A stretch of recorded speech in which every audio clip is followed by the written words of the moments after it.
తెలంగాణపై BJP full focus అట. ఇతర పార్టీల నుంచి చేరికలకు ప్లాన్. మొన్న రాజ్నాథ్ సింగ్, నితిన్ నబీన్, నిన్న నడ్డా, నేడు అశ్విని వైష్ణవ్. ఇతర పార్టీల నేతలకు తలుపులు తెరవాలని దిశానిర్దేశం. మరో పక్క రాష్ట్ర సర్కార్ వినతులను ఎట్టకేలకు మోక్షం. తాడిచెర్ల 2 గని కేటాయింపు, మెట్రో, ధాన్యం టార్గెట్ పెంపు అంశాలపై కిషన్ రెడ్డి చొరవ. రాష్ట్ర రాజకీయాల్లో చర్చ. రాష్ట్రానికి క్యూ కడుతున్నటువంటి పార్టీ పెద్దలు. ఇక సరే ఎవరేమైనప్పుడు కూడా అంతిమంగా ఇప్పుడు ఇక సరే మనం అది చెప్తే ఆ సామెత అంత బాగుండదు. కానీ విషయం ఏంటిదంటే పని చేసేటోడు కావాలి. ఎవరైతే ఉన్నదబ్బా పని చేసేటువంటి వ్యక్తులు, అలాగే ప్రజా సంబంధించిన సమస్యల పైన అనునిత్యం పోరాటం చేస్తున్నటువంటి వ్యక్తులు ఇలా రాష్ట్రానికి వస్తానో లేకపోతే దాని గురించి ఏమైనా మాట్లాడితేనో అందం ఉంటుంది, అంతే కదా, అందం ఉంటుంది. కానీ ఇప్పుడు మీరు అక్కడి నుంచి ఎంత పెద్దోళ్ళని ఇప్పుడు ఢిల్లీ నుంచి పెద్ద పెద్ద లీడర్లు తెలంగాణకు వస్తున్నా, వేరే రాష్ట్రానికి పోతేనే అధికారంలోకి వస్తారంటే రోజు చికెన్ కూర్చొని పోతారు, కాసేపు కాఫీ ఛాయలు తాగి మళ్ళీ ఢిల్లీకి వెళ్ళిపోతారు. ఇక్కడ బీజేపీ పార్టీ ఫోకస్ పెట్టిందా లేకపోతే ఏం పెట్టింది అనేది, ఫుల్ ఫోకస్ పెట్టిందా ఫుల్ ఫోకస్ పెట్టిందా అనేది జనాలు నిర్ణయిస్తారు అంతిమంగా. కానీ ఈ తెలంగాణ రాష్ట్రంలో ఉన్నటువంటి సమస్యలు కానీ, ప్రజా సమస్యలు కానీ, విద్యా సమస్యలు కానీ, ప్రభుత్వ ఫెయిల్యూర్స్ కానీ, ప్రతిపక్ష ఫెయిల్యూర్స్ కానీ, వీటన్నిటి పట్ల మాట్లాడాల్సినటువంటి బీజేపీ ఇలా విమర్శించడంలో, ముఖ్యంగా ఆ సంబంధించినటువంటి తప్పులను ప్రజలకు అర్థమయ్యేటువంటి రీతిలో చెప్పడంలో ఇక్కడ ఉన్నటువంటి బీజేపీ విఫలమైపోతూ ఉంది. ఉన్నటువంటి ఆ స్టేట్, నార్త్కు సంబంధించినటువంటి స్టేట్లో బీజేపీ ఏ విధంగానైతే పాగా వేస్తుందో, ఏ విధమైనటువంటి ప్రపంచాన్ని చూపుతుందో, ఇటు సౌత్లో అట్లాంటి పరిస్థితి ఉండదు కదా. ఇక్కడ రాష్ట్రాలలో బీజేపీ ఎదగాలంటే చాలా టైం పడుతుంది. అవకాశం లేదా అంటే ఉంది. కానీ ఇక్కడ ఉన్నటువంటి నాయకుల మధ్యలో ఉన్నటువంటి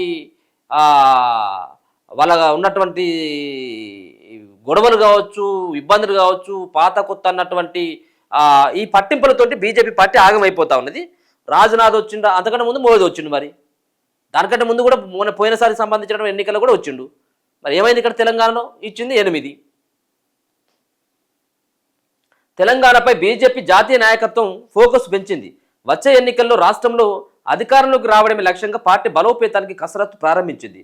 అటు సంస్థాగత బలోపేతం, ఇటు ప్రభుత్వ పరంగా పెండింగ్ అంశాల పరిష్కారం ద్వారా ప్రజలను ఆకట్టుకునేందుకు కమలదళం ప్రయత్నిస్తుందని, దీనిలో భాగంగానే కొద్ది రోజులుగా ఢిల్లీ పెద్దలు వరుసగా రాష్ట్రం బాట పడుతున్నారు. మొన్న రాజ్నాథ్ సింగ్, నితిన్ నబీన్, నిన్న జేపీ నడ్డా, నేడు అశ్విని వైష్ణవ్, ఇలా కీలక నేతలంతా వరుస పర్యటనలతో కేడర్లో జోష్ నింపుతున్నారు.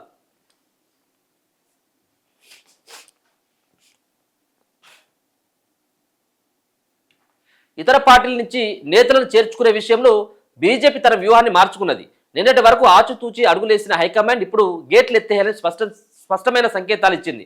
ఇతర పార్టీలో అసంతృప్తిగా ఉన్న కీలక నేతలను క్షేత్రస్థాయిలో పట్టున్న వారిని పార్టీలోకి ఆహ్వానించాలని జాతీయ మాజీ అధ్యక్షుడు జేపీ నడ్డా రాష్ట్ర నేతలకు దిశానిర్దేశం చేయడం జరిగింది. ఇప్పుడు కొత్త వాళ్ళు వచ్చి అనుకుందాం, ఈ బీజేపీ పార్టీలోకి కొత్త వాళ్ళు ఎవరైనా, ఏ పార్టీలోకి వెళ్ళైనా వచ్చినటువంటి వాళ్ళని ఈయన బీజేపీలో ఉన్నటువంటి రాష్ట్ర నాయకత్వం వాళ్ళని కనీసం నెగ్గనిచ్చేటువంటి ప్రయత్నం చేస్తుందా? గువ్వల బాలరాజు మొన్న పార్టీలో చేరిండు. గువ్వల బాలరాజు యొక్క ప్రమేయం ఇలా ఈ బీజేపీ పార్టీ ఆఫీసులో ఎంతవరకు పనిచేస్తూ ఉన్నది? గువ్వల బాలరాజే కాదు, పార్టీలో చేరినటువంటి వాళ్ళందరూ కూడా, కొత్తలో ఉన్నటువంటి కిషన్ రెడ్డి, బండి సంజయ్ వాళ్ళను మినాయిస్తే మిగతా వాళ్ళు ఎవరైతే ఉన్నారో లాస్ట్ ఈవెన్ ఈటెల రాజేందర్ కూడా తొక్కేటువంటి ప్రయత్నం జరుగుతూ ఉన్నది కదా. ఇక్కడికి కూడా కొత్త వాళ్ళు ఎట్లా రావాలి మీ పార్టీలోకి? గతంలో ఇతర పార్టీల నుంచి వచ్చిన పలువురు ముఖ్య నేతలను పాత లీడర్లు కలుపుకుపోవడం లేదనే ఫిర్యాదులు ఉన్నాయని, అధికారంలోకి రావాలంటే ఇలాంటి భేదాభిప్రాయాలు పక్కన పెట్టాలని నడ్డా హితాపు పలికినట్టు తెలిసింది. ఈ క్రమంలో బీజేపీలోని వలసలు మొదలవుతాయని ప్రచారంతో రాష్ట్ర రాజకీయాల్లో ఒక్కసారిగా వేడి పెరిగినది. గతంలో రాష్ట్ర అధ్యక్షుడు రామచంద్రరావు కూడా బీఆర్ఎస్ సిట్టింగ్ ఎమ్మెల్యేలు తమతో టచ్లో ఉన్నారని, డోర్లు తీస్తే వారంతా వచ్చేస్తారని చెప్పారు. దీనికి తోడు బీజేపీలోని ఇంటర్నల్ టీం వివిధ ప్రాంతాల్లో ముఖ్యమైన లీడర్లు ఎవరనే దానిపై అంతర్గత సర్వే నిర్వహిస్తున్నట్లు సమాచారం. వారిచ్చే రిపోర్టు ఆధారంగా ఆయా సెగ్మెంట్లలోని లీడర్లను బీజేపీలోకి లాగాలనే ప్రయత్నంలో కమల్నాథులు ఉన్నారు. దీనిని ఢిల్లీ నుంచి హైకమాండ్ స్వయంగా మానిటరింగ్ చేస్తున్నట్లు చెప్పారు. కేంద్ర మంత్రులు, జాతీయ నేతలు వరుస పర్యటనలు చేస్తూ ఉన్నారు. రాష్ట్ర అంశాలపై ఢిల్లీలో కిషన్ రెడ్డి చక్రమట. తెలంగాణలో కాంగ్రెస్ ప్రభుత్వం ఏర్పడినప్పటి నుంచి ఇరిగేషన్ ప్రాజెక్టులకు పర్మిషన్లు, పాలమూరు రంగారెడ్డికి జాతీయ హోదా, సింగరేణికి కొత్త గనుల కేటాయింపు, మెట్రో, మూసి, ఐఐఎం ఏర్పాటు, విభజన హామీలు, ఇతరత్ర ప్రాజెక్టులకు అనుమతులు, నిధులకు సంబంధించి సీఎం రేవంత్ రెడ్డి ఇతర మంత్రులు, ఎంపీలు కేంద్ర ప్రభుత్వాన్ని ముఖ్యంగా పీఎం ఆయా శాఖల మంత్రులను కలిసి విన్నవిస్తూ వస్తున్నారు. 2.5 ఏళ్లుగా ఏనాడు తెలంగాణ డిమాండ్లను పట్టించుకొని కేంద్ర ప్రభుత్వం తీరులో కొంత మార్పు కనిపిస్తున్నది. ఇటీవల రాష్ట్ర సర్కారు నుంచి వస్తున్న ప్రతిపాదనలకు కేంద్రం సానుకూలంగా స్పందిస్తుంది. గతానికి భిన్నంగా ఈసారి కేంద్ర మంత్రి కిషన్ రెడ్డి ప్రత్యేక చొరవ తీసుకొని కేంద్రం వద్ద ఇన్నేళ్లుగా పెండింగ్లో ఉన్న తాడిచెర్ల 2 కోల్ బ్లాక్ను ఎట్టకేలకు సింగరేణికి కేటాయిస్తున్నట్టు ప్రకటించారు. మరోపక్క మెట్రో దశ విస్తరణ, ధాన్యం సేకరణ వంటి అంశాలపై కిషన్ రెడ్డి సానుకూలంగా వివరిస్తున్నారు. దీంతో పాటు పెండింగ్లోని రైల్వే లైన్లు, జాతీయ రహదారుల పనులు వేగవంతం చేసేలా కేంద్రం పైన ఒత్తిడి పెంచుతుండడం రాజకీయ వర్గాల్లో చర్చ జరుగుతున్నది. అటు అభివృద్ధి, ఇటు రాజకీయ చేరికలతో మిషన్ తెలంగాణను సక్సెస్ చేసేందుకు బీజేపీ సర్వశక్తులు ఒడ్డుతున్నట్టు రాజకీయ విశ్లేషకులు అంచనా వేస్తున్నారు. కాంగ్రెస్ కు ప్రత్యామ్నాయంగా ఎదగడం, బీఆర్ఎస్ ఖాళీ చేసిన స్పేస్ ను భర్తీ చేయడంపై బీజేపీ గురిపెట్టిందని చెప్తున్నారు. కేంద్ర పెద్దల వరుస పర్యటన ఇతర పార్టీల నేతలకు తలుపులు తెరవాలన్న నిర్ణయం తెలంగాణ పాలిటిక్స్ లో ఎలాంటి మార్పు ఇప్పటికిప్పుడు బీజేపీ పార్టీలోకి వచ్చేటువంటి నేతలు ఎవరున్నారు? ఇప్పుడైతే ఎన్నికలు లేవు, 2.5 సంవత్సరాలు ఉన్నాయి. కాంగ్రెస్ పార్టీ అధికారంలో, కాంగ్రెస్ పెళ్ళి అయితే ఎవరైతే రారు. ఇప్పుడు ఉన్నటువంటి వాళ్ళంతా కూడా ఇప్పుడు అవసరమైనట్టు అయితే ఉంటే సిట్టింగ్ ఎమ్మెల్యేలు మాతో టచ్లో ఉన్నారని ఎవరు మన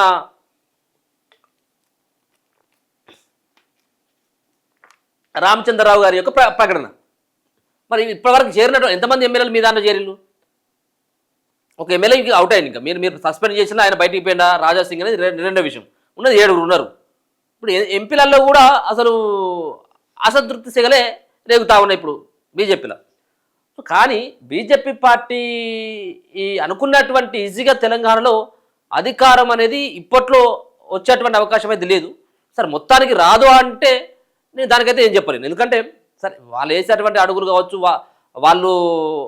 వాళ్ళని బీజేపీని ఏ విధంగా ప్రజలు నమ్మాలన్నటువంటి దానిపైన వాళ్ళు చేసేటువంటి పనితీరు పైన ఆధారపడి ఉంటుంది. కానీ ఇప్పటికిప్పుడు ఎన్నికలు వస్తే బీజేపీ అధికారంలోకి వస్తుందంటే అది చాలా కలనే అది. ఎందుకంటే మీరు అంతగా పెద్దగా నిరుద్యోగులకు సంబంధించిన సమస్యలు పెద్దగా జనాల్లోకి తీసుకెళ్లేటువంటి ప్రయత్నం చేయలేదు. రేవంత్ రెడ్డి ఫెయిల్యూర్ని తీసుకుపోలేదు. గతంలో కాళేశ్వరం సంబంధించినటువంటి ఆ కమిషన్ ఇచ్చినటువంటి రిపోర్ట్ ఆధారంగా ఇచ్చినటువంటి దానిపైన చర్యలు ఏమి లేవు. కేంద్రం నుంచి పెద్దగా తెలంగాణకి మీరు డెవలప్మెంట్ వర్క్ ఇచ్చినటువంటిది లేదు, జాతీయ హోదాలు ఇచ్చినటువంటి. కాబట్టి ఇప్పటికిప్పుడు ఎన్నికలు పెడితే బీజేపీకి చాలా ఇది ఇబ్బంది. సరే అయినా కానీ బీజేపీ అగ్రనాయకత్వం అంతా కూడా తెలంగాణ పైన ఫోకస్ పెట్టిందట. సరే ఏదేమైనప్పుడు కూడా ఎవరిపైన ఫోకస్ పెట్టింది ఏంటనేది భవిష్యత్తులో చూద్దాం. ఎంతమంది వస్తారో ఎట్లా ఉండబోతా ఉందని.